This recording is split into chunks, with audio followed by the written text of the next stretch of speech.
Hello everyone, this is going to be a Japanese knife vlog and restoration video. I picked these knives up from a collector called Tomonori, who also has an eBay store called Japanese Knives Natural Stone Oz. The sashimi knife was made by Sakiji Matsumoto using the Yanagi style. It has a 300mm blade from white carbon steel. As the knife didn't have its original handle, I negotiated a traditional wood Matsumoto handle with water buffalo ring.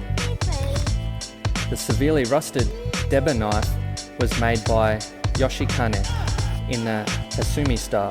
The blade is 160mm with white carbon steel. Now please enjoy the rest of the restoration video. Let me see.